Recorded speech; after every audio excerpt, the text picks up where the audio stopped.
So welcome you all. So in this lecture we are going to discuss about single phase full bridge controlled rectifier with R load, RL load and RLE load. So in that first we are going to discuss about single phase full bridge controlled rectifier with R load. So we all know what do you mean by a controlled rectifier. In the case of controlled rectifier, we will be using thyristors or SCR instead of diodes. And in the case of thyristors and SCR, there will be three terminals, that will be anode, cathode and gate. So by varying the triggering angle of this gate terminal, we can control the output voltage in the case of controlled rectifier. So here you can see a single phase full bridge controlled rectifier is shown here. The thyristors T1 and T3 are placed in upper leg and thyristor T4 and T2 are placed in lower leg. So this is the input waveform, and you can see here at an angle alpha, the thyristors T1 and T2 are triggered at an angle alpha, and that thyristor will be conducting up to omega t is equal to pi. That is, till omega t is equal to pi, the thyristor will be conducting, and after omega t is equal to pi, the supply voltage get reversed. You can see here the supply voltage is getting reversed, so that the T1 and T2, that is thyristor T1 and T2 will get reverse biased, and hence it gets turned off. Okay, so we will be getting output from this omega t is equal to alpha onwards till omega t is equal to pi. So from pi to pi plus alpha, when omega t is equal to pi plus alpha, the thyristors T3 and T4 gets triggered. So when the T3 and T4 gets triggered, what will be happening here? The thyristors, both these thyristors will be conducting, that is T3 and T4 will be conducting. So we will be getting output voltage from pi plus alpha to 2 pi. Again at 2 pi, what will be happening? The supply voltage will be reversing its direction. Then from 2 pi to 2 pi plus alpha, there won't be any conduction. The thyristor will be turned off, so there won't be any conduction. Next conduction will be happening when the thyristor T1 and T2 is again triggered. Okay, so this thyristor T1 and T2 will get triggered again at 2 pi plus alpha, and then this cycle will be repeating. Then the output current IO means this is a resistive load, so the current waveform and voltage waveform will be similar. So here when T1 and T2 gets triggered, the path will be like this.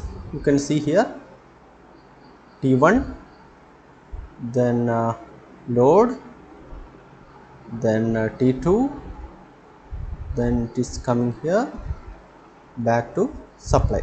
So this will be the path. Okay, I0 will be, I0 we are getting like this, and IS in this direction. Okay, now when T3 and T4 is conducting, path will be like T3, then I0 will be same. Okay, then it will be coming like this and this and like this. You can see IS will be in opposite direction, but I0 will be in same direction. That is what it is shown here.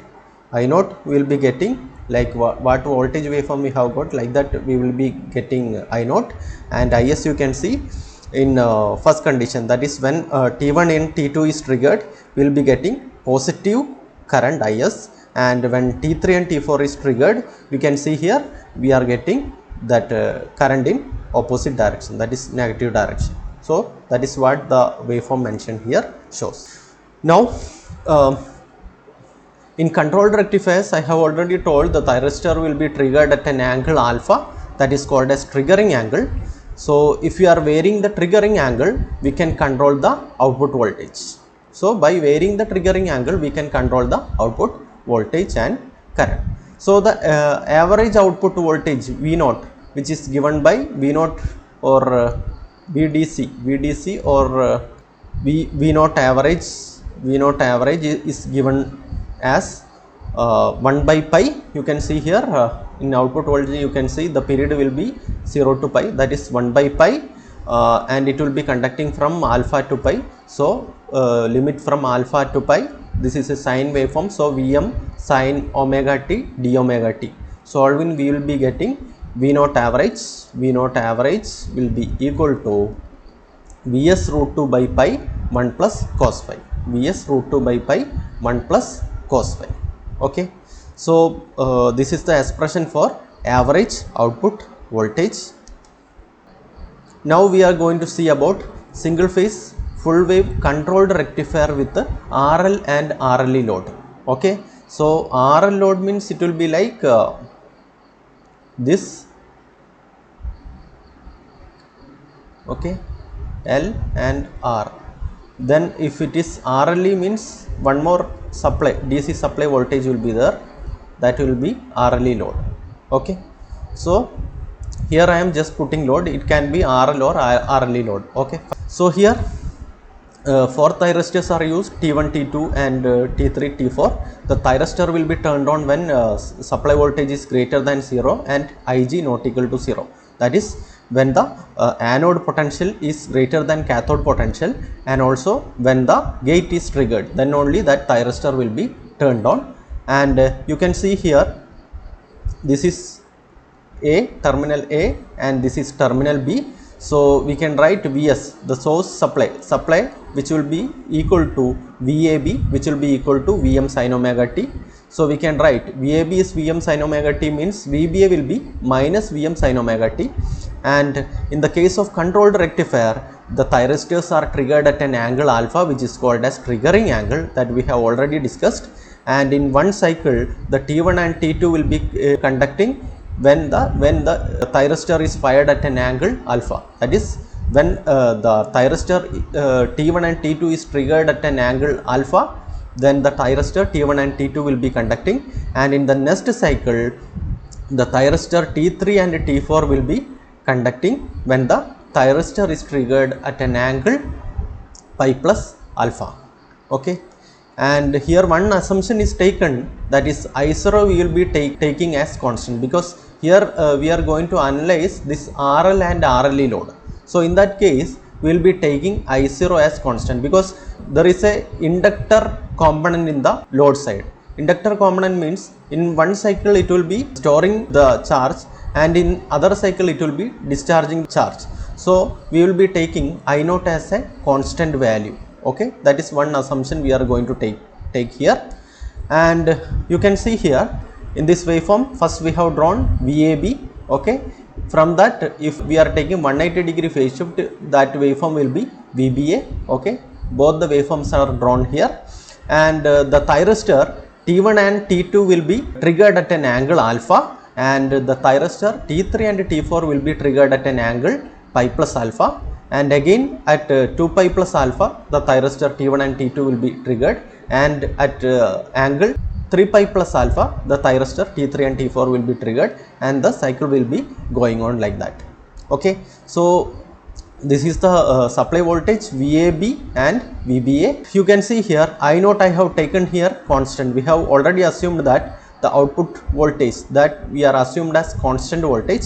So you can see here at omega t is equal to alpha. So we are taking this case from alpha to pi plus alpha. Okay, from here to here, alpha to pi plus alpha.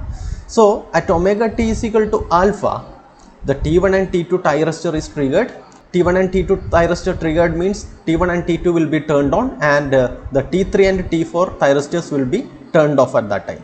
So you can see the path, the current path will be like this. So it will be coming from this supply, then to this thyristor T1, then to load, then to thyristor T2, and through terminal B it is coming back to the supply again. Okay, so you can see here when we are taking KVL here, we will be getting V output will be equal to V output. Here is V output. V output will be equal to Vm sin omega t, which will be equal to VAB. Okay, so we'll be getting from alpha to pi plus alpha, what is the input, that is V0 we are getting Vm sin omega t which is equal to VAB. So this is the VAB waveform. So from alpha to pi plus alpha, alphas to pi plus alpha, we will be getting what is VAB, that will be coming in the output. So VAB is same thing will be coming in the output from alpha to pi plus alpha. Okay, and also you can see from this figure Is which is equal to IO, Is and IO is same. So we will be getting source current, that will be, this is the IO, so source current will be same as IO, that is what drawn here from alpha to pi plus alpha. Now you will be having one doubt, why there is a voltage component from pi to pi plus alpha. So here, even though the input polarity is reversed, the T1 and T2 will be conducting after pi, as the output current is less than holding current of the thyristor. So we have discussed three-phase controlled rectifier with R load. So in the R load, from pi to pi plus alpha, the output voltage was 0. But here you can see from pi to pi plus alpha, the thyristors are conducting and it is following the input supply. Thyristor is conducting it and it is following the input supply. This is because the output current here, it is not less than the holding current of the thyristor. So due to that inductive load, the thyristor will be conducting even after when omega t is equal to pi. So till the next thyristor is triggered, that thyristor T1 and T2 will be conducting. Then at pi plus alpha, the thyristor T3 and T4 will be triggered. Then this thyristor T1 and T2 will be going to reverse bias and it will be stopping the conduction. So you can see here Vt3 which will be equal to Vt4. From this if you are taking KVL here, Vt3 means voltage across this thyristor 3 and Vt4 will be the voltage across this thyristor 4. So that will be minus V0, minus V0 means this is V0, minus V0 means opposite of this. So we will be getting waveform like this from alpha to pi plus alpha, and from alpha to pi plus alpha, the thyristor T1 and T2 is conducting. T1 and T2 conducting means it will be short circuited. T1 and T2 conducting means it will be short circuited. So the output voltage across those thyristor will be 0. That is what shown here from alpha to pi plus alpha. And one more parameter I am going to define here, that is circuit turn of time. So circuit turn of time means it is the time for which the thyristor is in reverse bias. So you can see here this thyristor T3 and T4 will be reverse bias from alpha to pi. From alpha to pi, the thyristor is in reverse bias. So thyristor turn of time Tc will be equal to pi minus alpha divided by omega. So this is the circuit turn of time here. Okay, now from pi plus alpha to 2 pi plus alpha. Okay, from here to here, what will be happening you can see. So at pi plus alpha, this thyristor T3 and T4 will be triggered. So when T3 and T4 is triggered, those two thyristor will be starts conducting. So the path will be like this.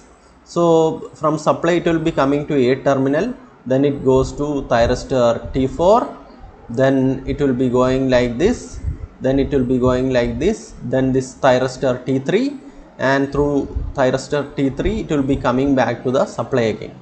Okay, so here you can see the Vout will be equal to minus VAB. Vout will be equal to minus VAB or VBA. So we will be getting output VBA here.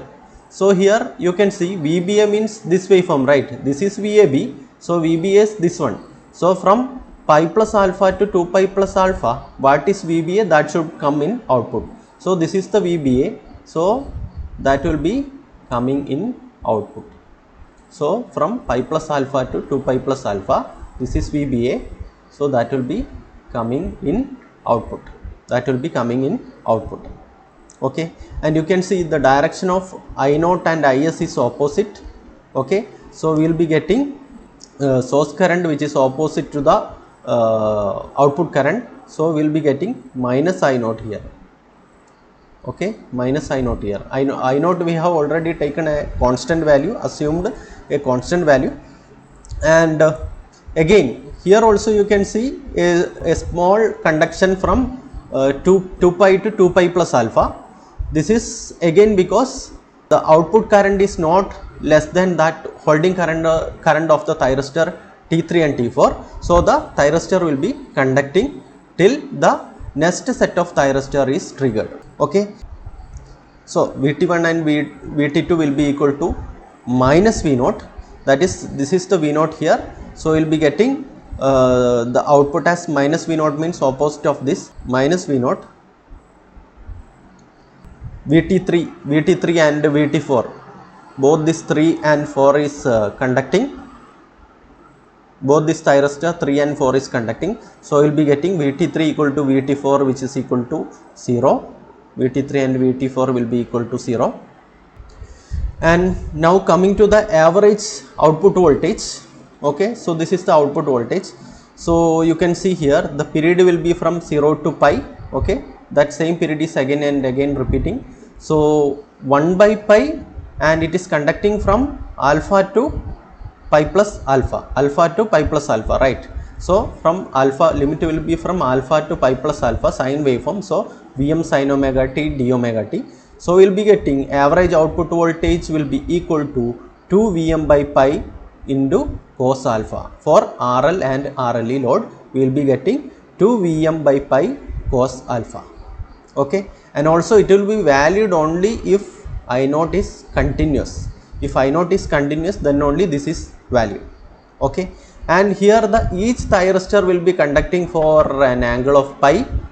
Okay, for an angle of pi, each thyristor will be conducting. Okay, you can see here it will be this thyristor will be conducting from alpha to pi plus alpha, right? So total it will be conducting from pi plus alpha minus alpha, means it will be conducting for an angle of pi. Okay, so we will be getting IT average, which will be equal to I naught by 2, that we can write I naught into 180 divided by 360 means 1 2. So I naught by 2. Okay, and IRMS will be equal to I naught by root 2, that is I naught into root of 180 by 360. So here it will be 1 by 2. So it will be I naught by root 2. Okay, and we have already got V0 average, that is average output voltage, which is equal to 2 Vm by pi into cos alpha. So if alpha is less than 90 degree, we will be getting output voltage which will be greater than 0, and we have assumed that current is constant, means I0 will be always greater than 0. So here the voltage is positive and the current also positive. So we will be getting output power which is greater than 0. So the power will be delivering from source to load. It will be flowing from source to load. So it will be rectifier operation. And if alpha is greater than 90 degree, okay, so this alpha is greater than 90 degree, what will be happening? The output voltage will be less than 0. Okay, the output voltage will be less than 0, and we have already assumed that I naught is greater than 0. So here what will be happening? The power will be less than 0, means the power will be delivering from load to source. Power will be delivering from load to source. Load to source means DC to AC, which means inverter operation. So here bidirectional current flow is possible in this case of rectifier circuit, and this concept is used in DC motor drives. And now coming to the single phase full wave controlled rectifier with RLE load. So this is an RLE load. You can see here DC voltage source E also connected in the load side.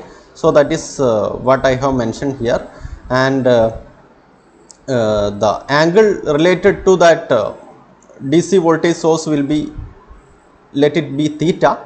Okay, so here one condition is there, always we should have the triggering angle of the thyristor which should be greater than theta. Means triggering angle of the thyristor should be always greater than theta, then only that thyristor will be turned on. That is, if we have triggered this thyristor T1 less than at an angle theta, that thyristor won't be getting turned on.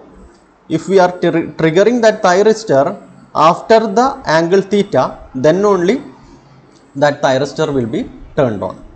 So that is the concept when RLE load is coming. Remaining working everything is same only.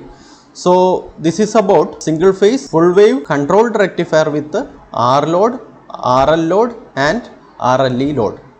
So in the R load we are getting discontinuous output, but in the case of RL and RLE load we are getting continuous output.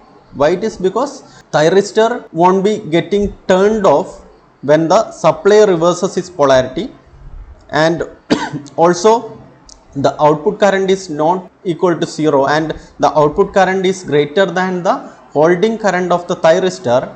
The thyristor will be conducting even after the supply reverses its polarity. So in the case of R load, the output is continuous if you are varying the firing angle or triggering angle, but in the case of RL and RLE load, the output voltage is continuous. So this is all about single phase full wave controlled rectifier with R, RL and RLE load.